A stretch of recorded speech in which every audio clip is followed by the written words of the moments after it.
Bon, feu, l'équipe est prête? Bon, rapport d'activité.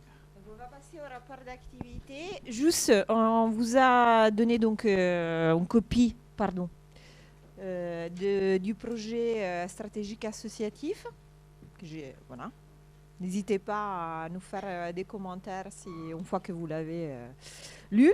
Et on vous a donné en fait un concentré des mesures qui ont été présentées à la conférence nationale du handicap très récemment, le 26 avril, parce qu'on considère que le CREAI, il est là aussi pour amener de la matière, de la réflexion, de la prospection. Et on ne va pas lire les 72 mesures qui sont publiées, mais il y en a certains qui ne sont pas anodines du tout, qui annoncent des fusionnements des structures. Puis vous savez qu'il y a les gros enjeux de passer sur des logiques de plateformes. Voilà, donc peut-être qu'au cours de la journée, on aura l'occasion aussi de les aborder et échanger ensemble sur ces questions-là, parce que ça fait partie de ce qu'on annonce aussi dans notre projet stratégique associatif, si vous êtes d'accord. Donc, on va passer au rapport d'activité. Et voilà, ça c'est nous, hein, c'est notre équipe. Et donc je vais laisser la parole au fur et à mesure à mes collègues qui vont présenter des chantiers phares, ou en tout cas des focus qu'on a choisis sur l'activité de l'année qui s'est écoulée. On souhaitait, dans la présentation de l'activité, ne pas vous bombarder avec X nombre de choses faites, mais de vous faire rentrer dans notre vie. C'est-à-dire, qu'est-ce que ça veut dire quand on demande au CREAI de nous accompagner, de nous former, de faire une étude, et donc vraiment de vous montrer comment on travaille en fait, les demandes qui nous sont faites, comment on les conçoit, et qu'est-ce qu'on fait avec vous en fait, pour ne pas rester sur de l'imaginaire vis-à-vis de ce qui nous est demandé.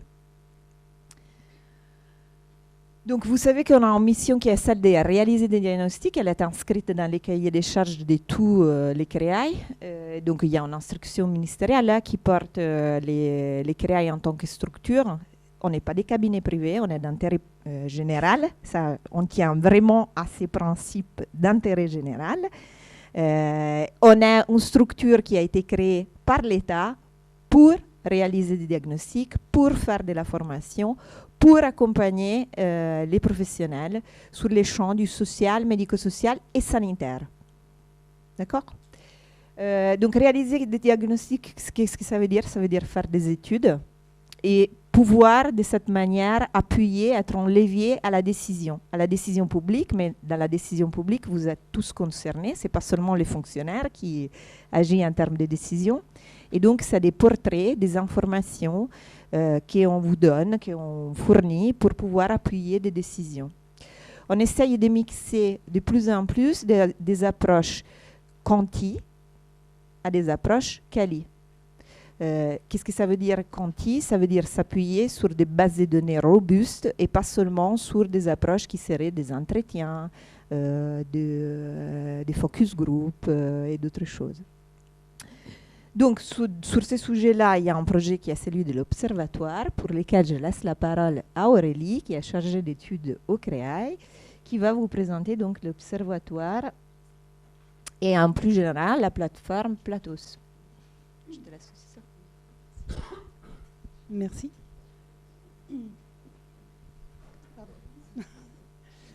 Donc, comme l'a introduit Sarah, moi je vais vous parler de la partie diagnostic et donc de l'observatoire qu'on essaye de développer petit à petit au sein du CREAI.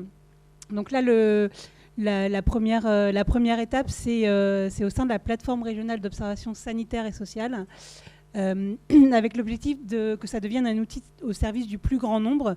C'est une plateforme qui est portée par la DRETS Bretagne, donc Direction régionale économie, emploi, travail et solidarité, avec un financement au niveau de la DRES, dans l'objectif de faciliter l'observation régionale. Donc ça, c'est le site géoplatos-bretagne.fr, sur lequel vous pouvez aller. Maintenant, il est opérationnel et ouvert à tout le monde. Donc, cet observatoire, enfin, cette plateforme regroupe différents projets.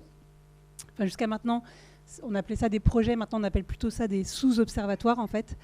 Et donc, au sein de cette plateforme, on a la page d'accueil qui est dédiée à des données un peu de cadrage. Donc, c'est vraiment l'idée, pour que n'importe qui s'intéresse à des données sanitaires et sociales en Bretagne puisse avoir accès à des données de cadrage, de se référer à Géoplatos avec une synthèse des données. Donc là, on est sur un outil cartographique. Donc vous n'aurez pas des analyses textuelles. C'est vraiment l'idée de faire synthèse, de centraliser des données pour que chacun puisse venir piocher ce qui l'intéresse, prendre des cartes, des tableaux, permettre qu'on puisse croiser aussi des données. Là, ça se voit pas, mais il y a une partie pour charger ses propres données, donc aussi croiser des données qu'on a sur son territoire en local, et puis les croiser avec des données INSEE, CAF, des données qui existent par ailleurs et qui sont centralisées ici. Donc l'observatoire principal, comme je l'ai dit, c'est quoi ? C'est en gros des données sur des grandes thématiques qui sont pertinentes dans le champ de la sanitaire et sociale. Donc là, vous remarquerez qu'on a 6 personnes en situation de handicap, mais qui n'est pas très développée. On va comprendre après pourquoi. C'est parce qu'il y a un sous-observatoire dédié. Donc on a là des données un peu de cadrage. Donc comme je le disais, c'est toute personne qui souhaite trouver de la donnée. Donc on est sur un niveau commune, intercommunalité et département. Et puis disposer d'indicateurs clés. Donc il existe un rapport type qui permet d'exporter directement de la donnée, qui permet de comparer son territoire à un autre territoire, que ce soit une autre commune ou l'autre intercommunalité ou département. Et donc c'est porté par l'ADRETS avec l'appui technique du CREAI. Ensuite, on a un sous-observatoire en data qui est un peu notre bébé, notre sous-observatoire à nous au niveau du CREAI et de l'ARS. Donc là, spécialisé sur les personnes en situation de handicap. Donc on retrouve la même entrée avec les indicateurs, les rapports. Donc ça permet là encore d'accéder à des données spécifiques sur les personnes en situation de handicap en Bretagne. Et puis d'éditer des rapports sur son territoire. Donc en termes de thématiques, on a une arborescence qui se construit autour du parcours de vie des personnes, en essayant de brosser tous les aspects depuis les compensations, donc les reconnaissances aussi de handicap, jusqu'à la vie sociale, sportive, culturelle, en passant par ce qu'on appelle le milieu ordinaire et le milieu spécialisé. Mais voilà, l'idée de couvrir quand même au maximum les données disponibles. Donc ça s'adresse à toute personne qui souhaite trouver de la donnée relative au handicap spécifiquement, de comparer des territoires. Et pour en data, on est sur c'est le sous-observatoire le plus abouti, puisque là on a des synthèses sur des situations. Donc en fait chaque année on choisit une thématique. Donc on a eu la scolarisation, l'emploi. Là on est sur normalement le domicile et l'accompagnement au domicile, enfin l'hébergement et l'accompagnement au domicile, qui devrait bientôt sortir au niveau de l'ARS, mais voilà. Donc on a aussi des choses qui sont très clés en main, qui permettent d'avoir une vision sur la situation bretonne. Et donc voilà, comme je disais, c'est développé par le CREAI et l'ARS, et en lien avec un projet fédéral de l'ANCREAI qui s'appelle Handidonnées, donc qui permet d'articuler entre des données donc dans chaque région de France, qui permet de comparer la Bretagne avec les autres régions. Et nous, on a un niveau très territorial avec la Bretagne. Deuxième sous-observatoire, ABS, donc analyse des besoins sociaux. Donc là, c'est plutôt tourné vers les CCAS bretons. Néanmoins, comme tous les projets, il est ouvert à toute personne. Il n'y a pas de mot de passe ni rien. Ce qui permet aux personnes qui s'intéressent en particulier aux besoins sociaux sur des territoires très locaux, communes et, on le verra après, quartier politique de la ville, d'avoir de la donnée très, très locale pour réaliser un diagnostic dans le cadre d'une analyse des besoins sociaux. Et puis disposer d'une synthèse d'indicateurs clés pour comparer un territoire. Donc là, c'est aussi l'objectif au niveau de l'adresse pour l'État, de faciliter le travail des CCAS qui, pour beaucoup, n'ont pas les ressources humaines permettant de faire un diagnostic, et ce qui est quand même la base de l'ABS. Et donc là, l'idée, c'est vraiment de simplifier cette phase de diagnostic pour après qu'ils puissent se concentrer sur les fichiers, enfin voilà, l'action, la mise en place des actions, et pas perdre déjà de temps de diagnostic. Donc ça aussi, c'est développé par la DREETS avec l'appui du CREAI au niveau technique. L'autre sous-observatoire avec le même objectif, c'est QPV, donc quartier politique de la ville. Donc là, c'est encore un niveau encore infracommunal. Et donc là, on retrouve encore les grandes thématiques qui font la politique de la ville, logement, éducation, santé, emploi, revenus. Et ça s'adresse encore une fois à toute personne, en particulier les acteurs de la politique de la ville, mais n'importe qui peut s'y référer, pour trouver de la donnée, donc à un niveau très fin, disposer d'indicateurs clés. Et là encore, c'est développé par la DREETS et le CREAI. Et donc tous ces projets, là, c'est cet observatoire principal et puis ces 3 sous-observatoires, c'est vraiment l'idée, comme avant on fonctionnait en projet avec des accès restreints, maintenant ces 4 observatoires, on va dire, sont accessibles à tout le monde. Donc c'est vraiment s'ouvrir sur le droit commun, y compris en dehors du champ des acteurs médico-sociaux, sanitaires qui s'intéresseraient un peu à la question, mais même des étudiants. L'idée, c'est d'avoir un objet un outil qui permet que vraiment chacun puisse s'approprier de la donnée, n'est pas à aller chercher sur différents sites, et de faciliter l'étape diagnostic pour que justement on puisse se concentrer, et c'est ce qu'on essaye de faire au CREAI, sur l'accompagnement plutôt que sur le diagnostic, qui pour beaucoup d'acteurs qui ne sont pas statisticiens constitue déjà une grande marche. Oui. Alors, les migrations dans le sens, les mobilités entre... alors non, et c'est un peu un sujet touchy, donc c'est vrai que l'idée dans le sous-observatoire analyse des besoins sociaux, puisque c'est quelque chose qui revient assez souvent dans l'analyse, c'est les publics allophones. Et donc on va mettre un indicateur qui s'appelle population immigrée et population étrangère, en explicitant bien ce que ça veut dire au sens INSEE. Mais après, en fait, là, on est vraiment sur de la donnée open data ou on va dire reconnue statistiquement comme fiable. Après, ça, c'est le premier niveau. Dans le deuxième niveau, il faudrait qu'on arrive on va y arriver, à intégrer de la donnée locale, en fait. Donc, notamment, alors, j'ai pas forcément d'exemple là comme ça qui me vient, mais peut-être sur analyse des besoins sociaux, d'avoir des données des CCAS directement, ou des conseils départementaux, ça c'est le bon exemple, parce que les conseils départementaux sont parfois un peu frileux de partager des données comme ça en open data qui soient ouvertes à tous, mais l'outil permet d'avoir un accès ouvert à tous et des accès sur code et identifiant. Donc dans un second temps, on aura sûrement une partie visible par le grand public et une partie qui sera accessible à certains publics, ce qui permettra de renseigner notamment des données un peu plus sensibles peut-être, ou locales. Tout à fait. Oui, non, mais c'est vraiment ça, c'est vraiment au niveau des CCAS, c'est vrai que ça remonte beaucoup en tout cas. Donc voilà. Et l'idée, c'est on construit toujours avec les acteurs. Donc là sur QPV, on construit avec les acteurs politiques de la ville. ABS avec les CCAS. Donc c'est vraiment l'objectif de répondre à une demande. On ne fait pas juste un outil pour mettre tout ce qu'on peut mettre dedans. C'est de quoi vous avez besoin et comment on peut y répondre. Qu'est-ce qui est utile et pas utile, parce qu'on peut aussi, c'est sans fin, on peut mettre plein de données, mais sauf que si personne ne s'y retrouve et que c'est pas, qu'il faut toujours faire une sélection. Donc c'est vraiment l'idée de travailler ensemble avec des acteurs du droit commun et puis aussi de se nourrir de.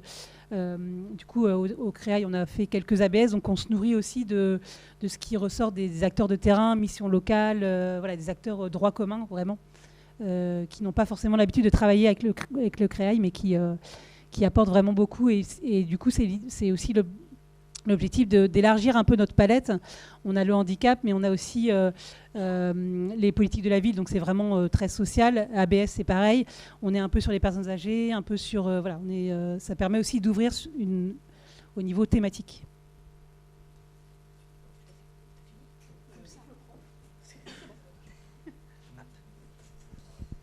Vous avez d'autres questions sur ce point-là ou pas? N'hésitez pas en tout cas effectivement à poser des questions en direct. Donc, deuxième et quatrième mission, accompagner et informer. Donc, c'est un peu notre créneau conseil. Et donc, on va vous présenter un thème chaud, qui est celui de la qualité. Ouais, ben toi, voilà.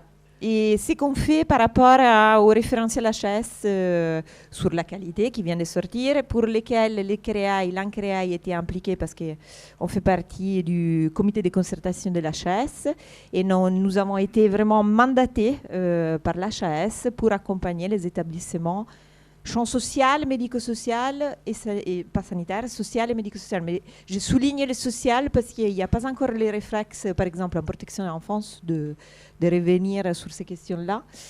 Mais voilà, on va vous présenter ce qu'on a pondu. Donc effectivement, l'année dernière, donc le référentiel est sorti il y a pile un an.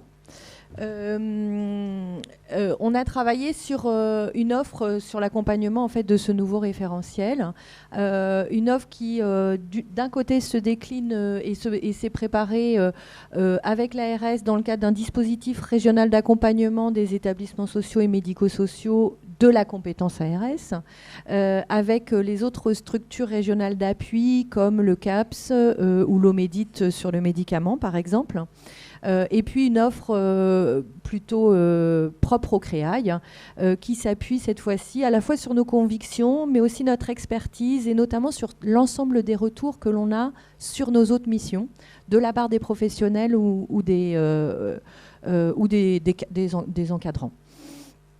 Donc sur le kit ARS, vous avez tous reçu normalement via vos DD un catalogue qui présente l'offre d'accompagnement avec l'ensemble des thématiques. Donc il y a des accompagnements possibles à la fois sur les thématiques ou sur les méthodes et les outils.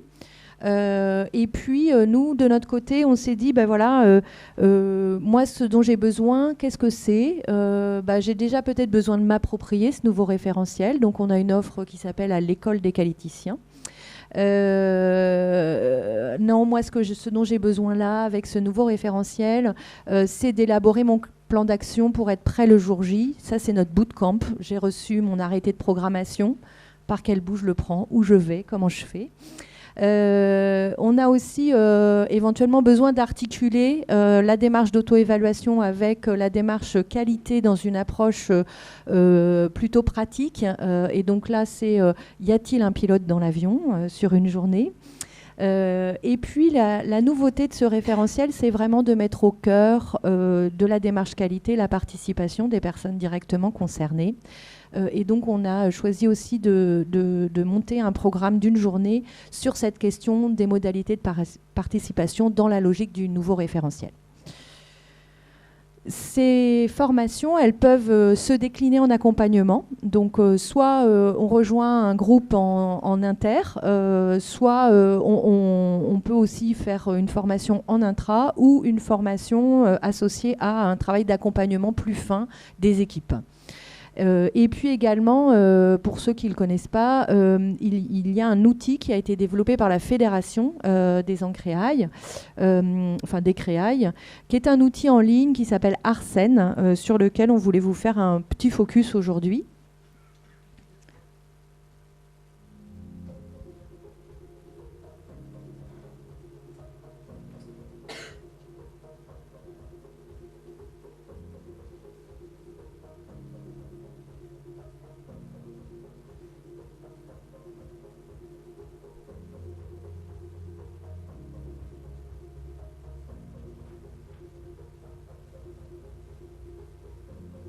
L'un des intérêts de cet outil, c'est vraiment cette notion de bibliothèque de preuves que vous allez pouvoir conserver, qui vous permet immédiatement, en fait, quand vous êtes en évaluation avec l'évaluateur externe, de pouvoir avoir tout de suite vos éléments de preuve à apporter sans avoir à les rechercher partout, notamment.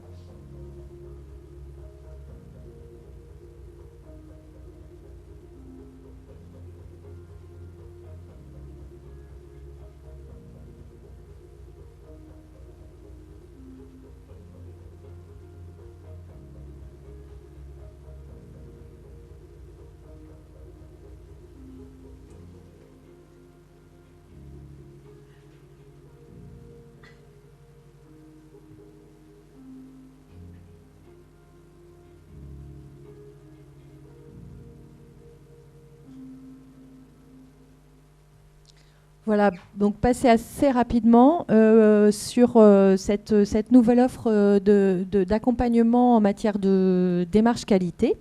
Pour tous ceux qui souhaiteraient en savoir plus, comme d'habitude, n'hésitez pas à vous adresser au CREAI. Merci.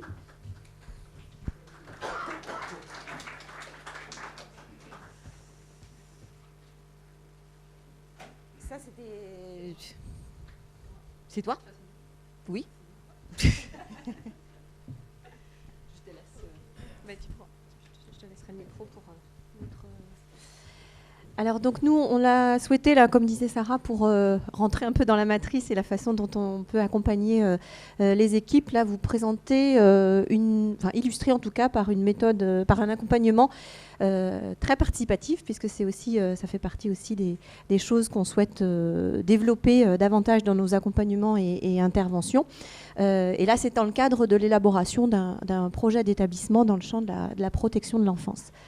Alors, participation, il y a plusieurs façons, et c'est pour ça aussi que ces mains soit se tendent, soit font des signaux, etc. C'est évidemment important. Il y a plusieurs niveaux de participation, et on souhaitait, et c'est aussi quelque chose qu'on introduit aujourd'hui à chacune de nos interventions, accompagnement.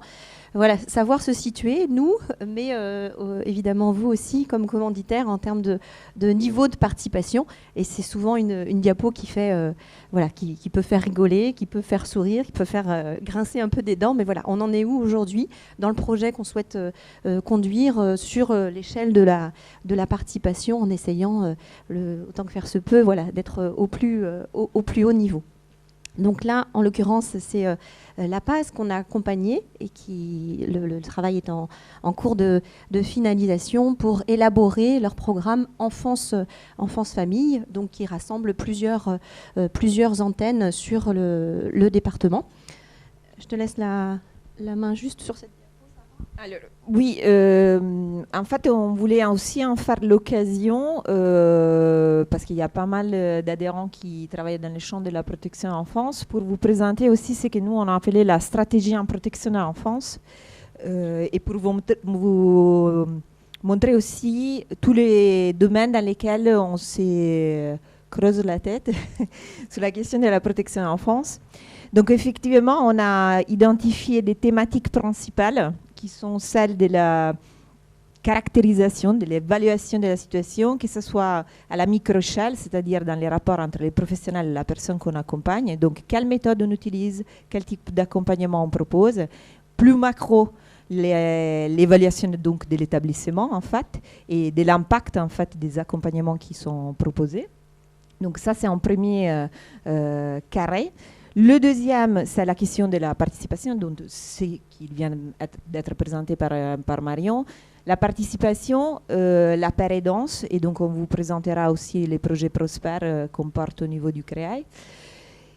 Et la participation, quand on est sur la question de la participation, ce n'est pas seulement la participation des personnes concernées, mais également la participation des professionnels, parce qu'on essaye toujours de faire des effets miroirs entre la relation qui s'instaure entre les professionnels et la personne qu'on accompagne, mais également entre l'organisation et les professionnels, parce qu'il devrait y avoir des effets miroirs. Si on dit qu'on doit être dans l'accompagnement global, dans l'aller vers, dans l'empathie, bref, tous les mots-clés qu'on connaît aujourd'hui, l'organisation, elle devrait faire la même chose avec ses professionnels, sinon les professionnels ils sont bridés dans cette liberté de pouvoir aller vers les personnes.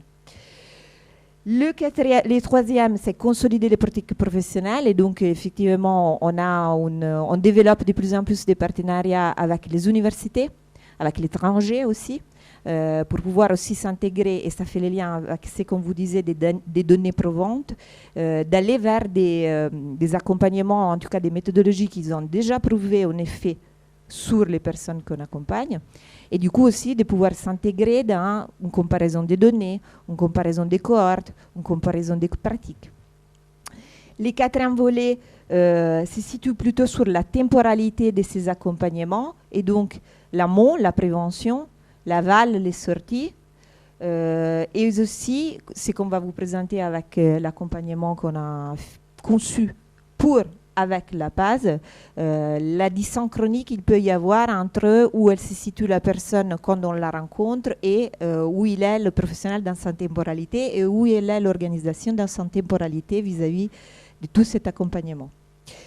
Voilà. Après, il y a bien évidemment une stratégie que vous connaissez tous de lobbying et donc l'idée aussi d'être en contact au niveau national avec l'OMPE, la CNAP, bref, des grosses fédérations de protection de l'enfance. Je te laisse la parole.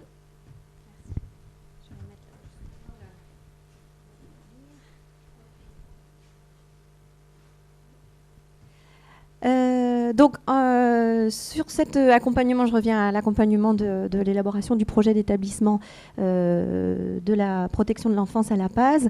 Voilà, la mission qui nous était confiée au départ, et je dis au départ aussi parce que une des caractéristiques aussi, c'est l'adaptation, mais là aussi, vous connaissez ça par cœur, l'adaptation aux situations, et donc on est aussi très attaché à s'adapter, évidemment à la demande initiale, mais y compris au fil de l'intervention, de l'accompagnement, à ce qui peut voilà, nous arriver, ce qui se produit, etc.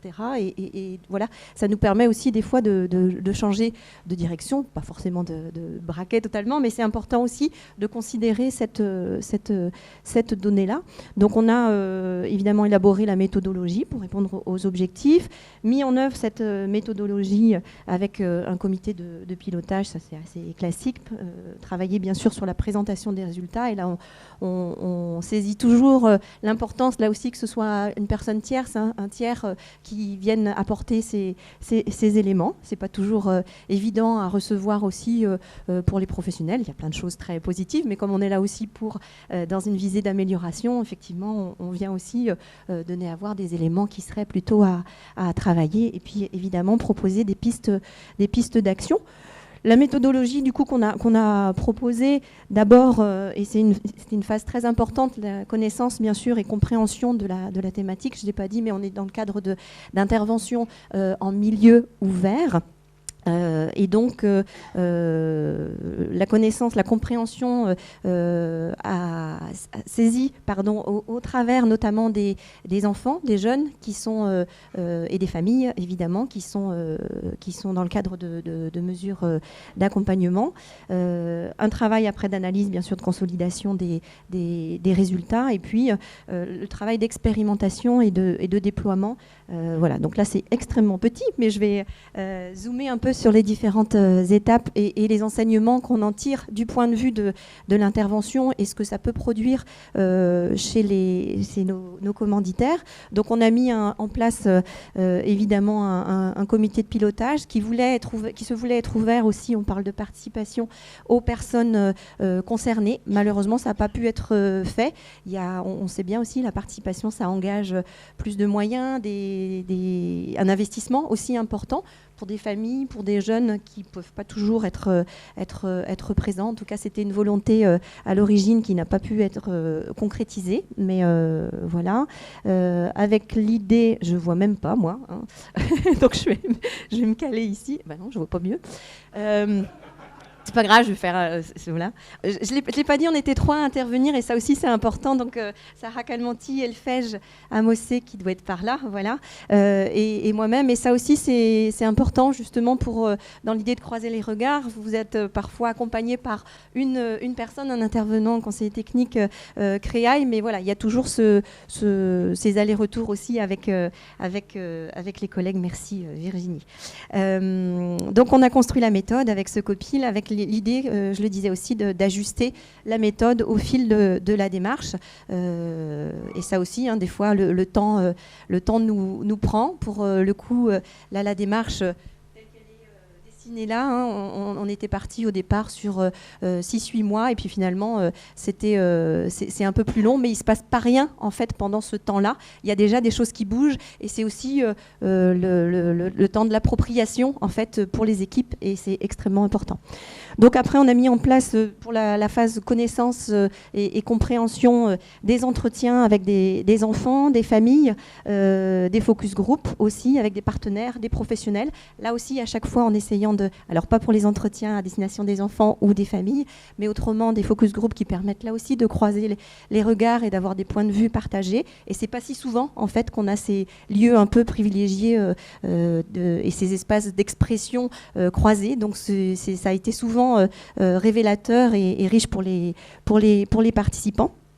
Partage des résultats de cette première phase d'exploration auprès du COPIL, mais aussi auprès des professionnels qui avaient besoin déjà d'avoir aussi un retour sur ce qui a pu être dit. Je ne l'ai pas dit, mais c'est vrai que l'organisation des entretiens, c'est un gros travail aussi qui a été réalisé par le commanditaire. Et y compris pour les professionnels, ce n'est pas toujours évident de se dire on vous laisse avec un groupe de jeunes qu'on accompagne, ils voulaient être présents au départ, donc il y avait des temps plutôt seulement avec les enfants, les jeunes, et puis après avec les professionnels. Mais voilà, on peut sentir des fois aussi, parce que on vient dire des choses sur la pratique aussi, donc c'est pas toujours évident, mais je pense que la table ronde tout à l'heure nous dira aussi que c'est important de partager ces éléments-là et être en confiance pour justement partager sa pratique.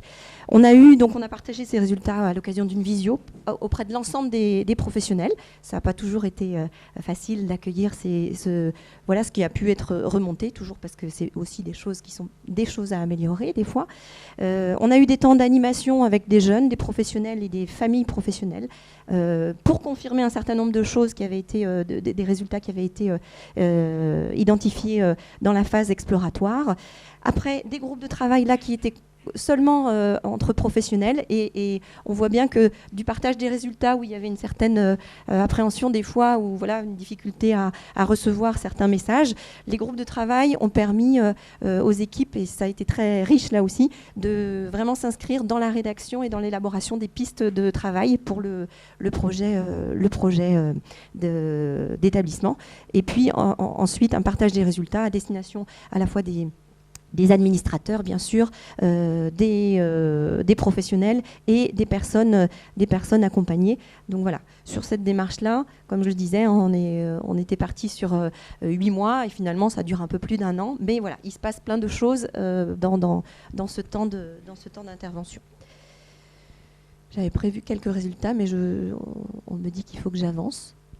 Donc j'avance dans l'oreillette, voilà. Juste peut-être vous donner à voir en termes d'animation. Alors on est parti, à chaque fois on parle de modèles de référence aussi pour appliquer directement aussi auprès des personnes concernées ou des professionnels aussi pour en tout cas transmettre aussi des références, des modèles, des outils. Et donc là on est parti du monde de l'enfant, une référence aussi italienne, hein, le programme PIPI, qui est programme d'intervention pour prévenir l'institutionnalisation de l'enfant. Et donc on a fait réfléchir les jeunes justement sur de quoi j'ai besoin pour grandir, de ceux qui prennent soin de moi et puis dans mon environnement de vie. Et donc voilà, on a eu ce temps de travail qui a été très riche, d'abord avec les jeunes et puis on a sollicité sur le même modèle les professionnels après, et ça a permis aussi de faire échange entre les professionnels et les jeunes sur un même support. Et un autre juste outil support aussi qu'on a mobilisé là pour le coup dans l'animation avec les parents et professionnels. Le référentiel venait quasi de la HAS qu'évoquait tout à l'heure Gaëlle, venait de sortir. Donc on est reparti aussi des dimensions qui sont posées dans le référentiel qui permettent de faire qualité. Et on leur demandait en fait de choisir la thématique sur laquelle ils souhaitaient travailler. Et donc est ressorti de ces 3 animations, hein, ils sont allés sur la question de l'expression et la participation, l'accompagnement à l'autonomie et la continuité et la fluidité de parcours. Voilà. Et là aussi, des échanges très riches et assez inédits en certains points. Donc c'était très, très intéressant. Voilà. Merci.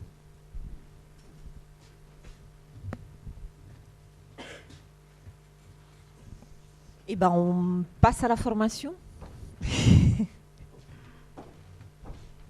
Alors donc, c'est déjà parlé. Non, mais c'était juste pour dire voilà la formation. Donc la mission 3, la formation du. Mais en fait mon micro il marche pas. Si, ça marche. Ah ouais, ok, cool. Donc le Créail de Bretagne est un organisme de formation. On a été labellisé Calliope en septembre 2021. Et tout récemment, on a fait notre audit de surveillance qui s'est merveilleusement bien passé. Donc voilà. Tout va bien, on continue, c'est super. Au Créail en 2022, donc une journée d'études organisée, 21 formations inter-établissements. Donc ça, c'est les formations qu'on propose à notre catalogue de formation. Et 40 formations en intra-établissement, donc dans vos différents établissements. La journée d'études sur 2022, c'était la journée qui est co-organisée avec le Créail et le CRDI, le Centre de référence déficience intellectuelle sur la région Bretagne, Brest et Rennes. Donc une journée qui a rassemblé 104 participants et une journée qui a lieu, on va dire, tous les ans, Marion.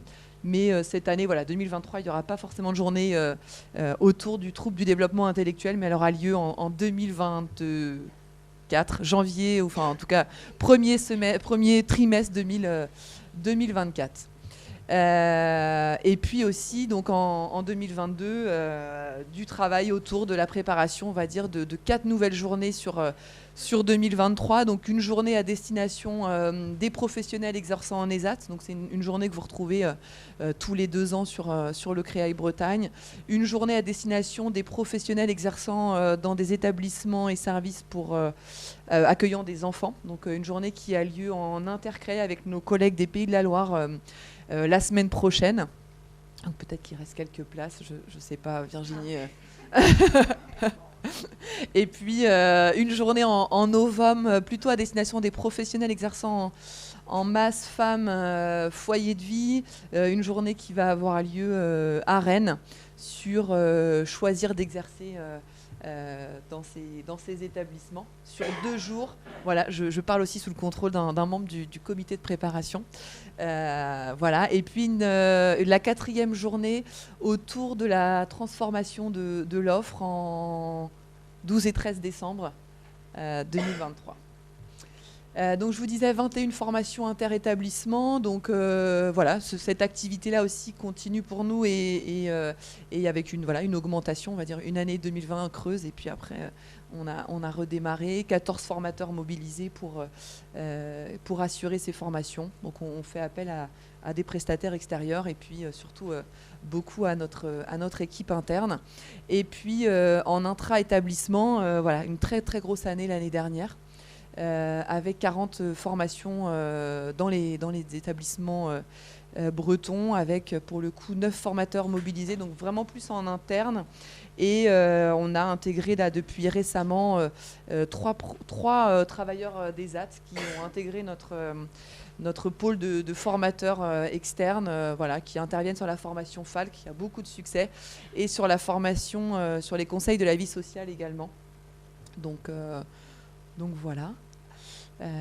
Voilà, donc dans les thématiques, on va dire, les plus réalisées en intra, hein, donc autour des nomenclatures Séraphin, beaucoup de formations autour du modèle du MDH-PPH, la formation FALC qui a aussi beaucoup de succès, la formation à la vie affective, intime et sexuelle des personnes en situation de handicap, la formation sur la démarche qualité de vie au travail, la formation sur la promotion de la bientraitance, hein, que Marion a développé, qui prend aussi pas mal d'ampleur, une formation autour de l'évolution des politiques publiques, donc ça, on va dire un grand classique, la formation sur le rôle, les missions et les outils des différents acteurs du CVS, donc là, une formation, on va dire, co-développée justement avec 2 travailleurs ESAT, et la formation sur les passerelles en protection de l'enfance et handicap.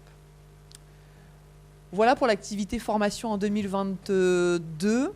Et donc 2022, ça a été aussi le déploiement d'un projet de formation sur notre région, donc le projet START, hein, qui est service territorial d'accès aux ressources transdisciplinaires, qui est un projet de formation autour des troubles du neurodéveloppement, un projet qui a été développé au niveau national et qui a été confié au CREAI et aux ARS pour son déploiement dans chaque région. Donc on vous en avait parlé l'année dernière, et puis voilà, en 2023, les sessions ont démarré, et normalement, la vidéo, je ne sais pas trop. Et donc si vous avez des questions, eh bien, c'est le moment ou jamais. Et ben voilà.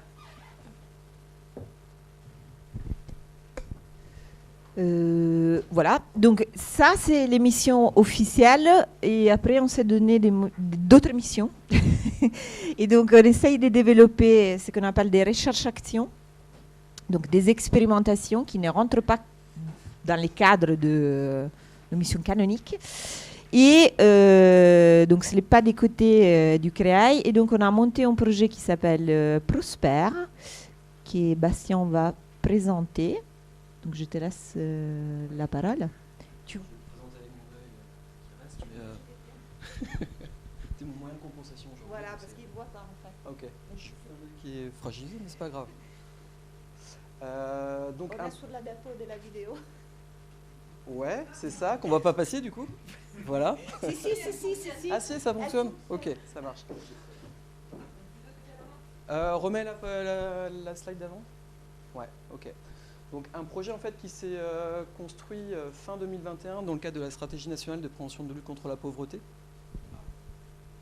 Un projet en fait qui s'est construit, j'ai envie de dire, au fur et à mesure, c'est-à-dire qu'on a aussi avancé chemin faisant dans ce processus, et qui concerne notamment la question des sortants, des jeunes sortants de l'aide sociale à l'enfance, à travers des constats de départ, c'est-à-dire un questionnement sur comment on prépare ces sorties et aussi comment on envisage cette question de l'autonomie, qui n'est pas uniquement de l'indépendance matérielle ni des savoir-faire, mais qui est aussi très liée à des savoir-être, et que ces questions des savoir-faire, des savoir-être n'est pas uniquement constitutive de l'action des professionnels, mais qu'en soi, dans un parcours ou dans un vécu d'un jeune, ça peut constituer une forme d'expérience et voire même une forme de savoir. Donc ce projet en fait Prosper, il s'agissait notamment de valoriser, de rendre visible ce qu'on appelle des savoirs d'expérience, donc des savoirs expérientiels, en venant questionner les professionnels et les jeunes autour de ces questions du savoir. Donc en fait, on avait une ambition, c'était celle-là, vraiment, de valoriser des savoir-faire, des savoirs expérientiels. Et on a construit ce projet-là donc avec différentes associations sur 3 départements, donc Ille-et-Vilaine, Finistère et Côte-d'Armor, mais également avec des conseils départementaux. Et on a construit en lien avec une association italienne qui avait déjà eu de l'expérience en fait sur ce volet-là des savoirs expérientiels, donc l'association AG Volendo, qui veut dire facilité en français, et qui est venue en fait en appui sur des groupes de travail qu'on a constitués avec des jeunes et avec des professionnels. Donc on a constitué en fait un groupe de 17 jeunes venant de 3 départements différents et qui sont concernés par différentes modalités d'intervention protection enfance, famille d'accueil, milieu ouvert, foyer éducatif. Et on a mobilisé également un groupe de professionnels venant aussi de ces 3 départements-là. Ce qu'on a fait, c'est qu'en fait, on a constitué des groupes de travail pour venir, j'ai envie de dire, identifier des thématiques, en tout cas des préoccupations communes sur cette question des sorties de l'aide sociale à l'enfance.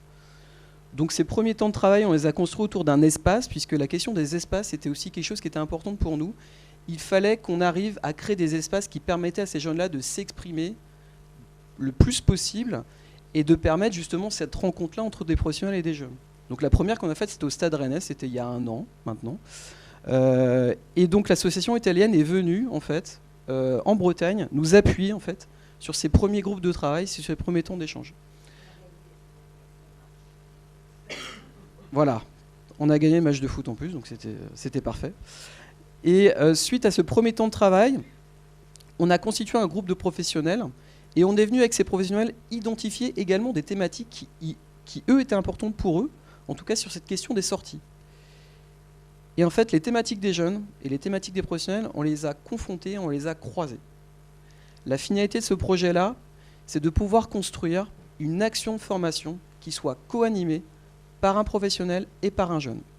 Soit avec des étudiants en formation initiale, de travailleurs sociaux, mais ça peut être autant éducateurs spécialisés, assistants sociaux, mais également en formation continue, puisqu'on a vite perçu qu'en termes de formation, notamment sur les questions autour de l'attachement, qui est revenu beaucoup en fait, à travers ce qu'on a pu percevoir chez les jeunes, mais aussi chez les pros, que ça méritait aussi un axe en fait, de formation.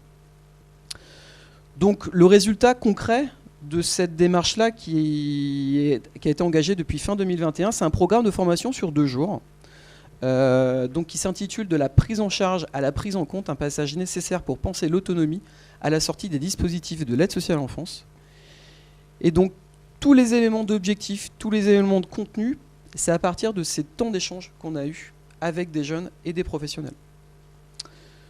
Donc on va déployer à partir de septembre 2023 et qu'on va venir aussi évaluer puisque on envisage aussi de faire une étude d'impact sur ce que ça a pu créer aussi, à la fois la formation mais aussi toutes les déclinaisons possibles de Prosper, puisque aujourd'hui, et je vais peut-être laisser la main à Sarah sur les déclinaisons de Prosper, on a des... comme tu veux.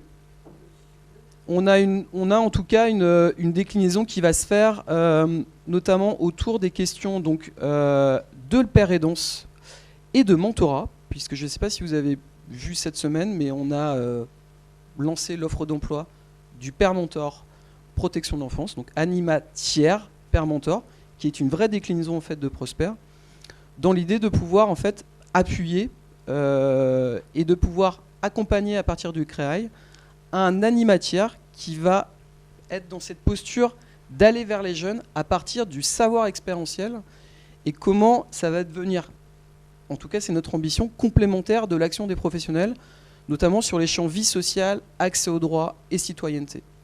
L'idée c'est pas de se substituer aux professionnels, c'est de pouvoir être en complémentarité de l'action des professionnels sur des volets autour de ces sujets-là. Peut-être les déclinaisons européennes, du coup ?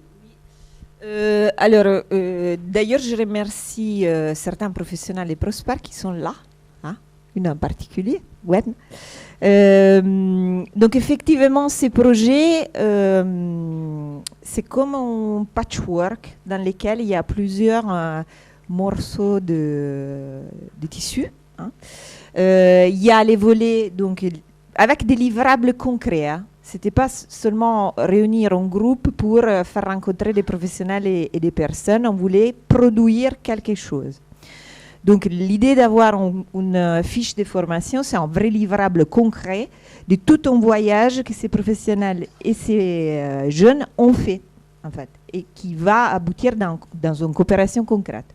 Donc il y a la question de la formation, il y a la question du mentorat, qu'on a intégré dans ces projets parce que vous savez aussi que la loi Taquet 2022 nomme la question du mentorat, du mentoring. Et donc pour nous, cette idée d'animatière, de père mentor, c'est une forme de mentoring auprès des jeunes. Et c'est bâti aussi toujours sur les modèles de cette association italienne parce qu'en fait, en Italie, vous avez un mentor senior dans chaque région qui va former des mentors juniors qui interviennent dans les établissements ou même dans la rue. Ils vont accompagner les jeunes. Donc on a pris ces modèles-là et on essaye de le faire ici en Bretagne. Mais à la différence des Italiens, même s'ils ont des conventions avec les fédérations des acteurs et des travailleurs sociaux, nous, on a visé tout de suite sur une communauté mixte, professionnelle et jeune, et pas seulement les jeunes. D'accord ? C'est une clé importante du projet. L'autre question, c'est la dimension européenne. Et donc, en février, on a obtenu un financement dans le cadre d'Erasmus, ce qui permettra en fait à un groupe de jeunes de partir en Italie et de voir comment c'est structuré. Et ces jeunes, ils seront accompagnés par des professionnels, parce qu'on est toujours dans cette logique des communautés mixtes, et aux Italiens de venir à nouveau en France pour pouvoir accompagner davantage la démarche. Dans ça, on a intégré aussi des collaborations avec les universités, en particulier avec l'université de Rennes 2, parce qu'on s'est posé la question par rapport au poste des pères menteurs. C'est un jeune qui a eu un parcours en protection de l'enfance et donc peut-être qu'il faut aussi l'outiller. Ce n'est pas donné de passer d'une posture pro, de ce que j'ai vécu en posture pro et de comment je la vis cette expérience un peu surpro. Et donc, on travaille avec l'Université de Rennes 2 qui va nous accompagner sur l'accompagnement de cette prise de poste et de l'intégration de cette personne.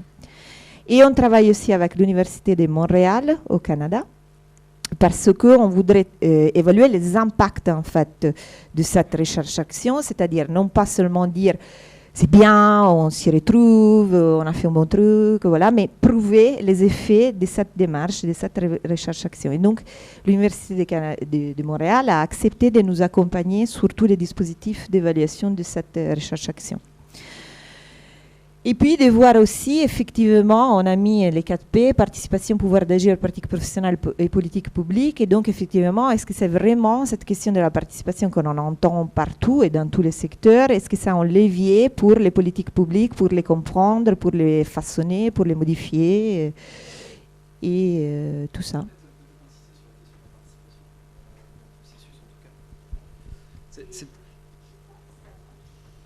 Ok. Simplement dire que cette question de la participation, en fait, elle a été vraiment au cœur du projet dans l'implication des jeunes sur toutes les étapes de Prosper.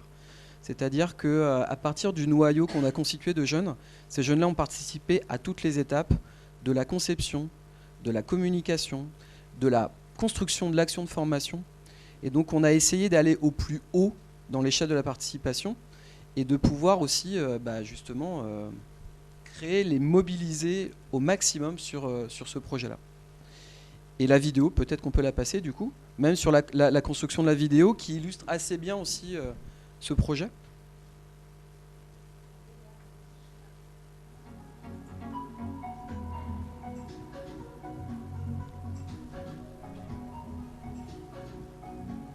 Jusqu'à la création du logo qui a été aussi faite avec les jeunes.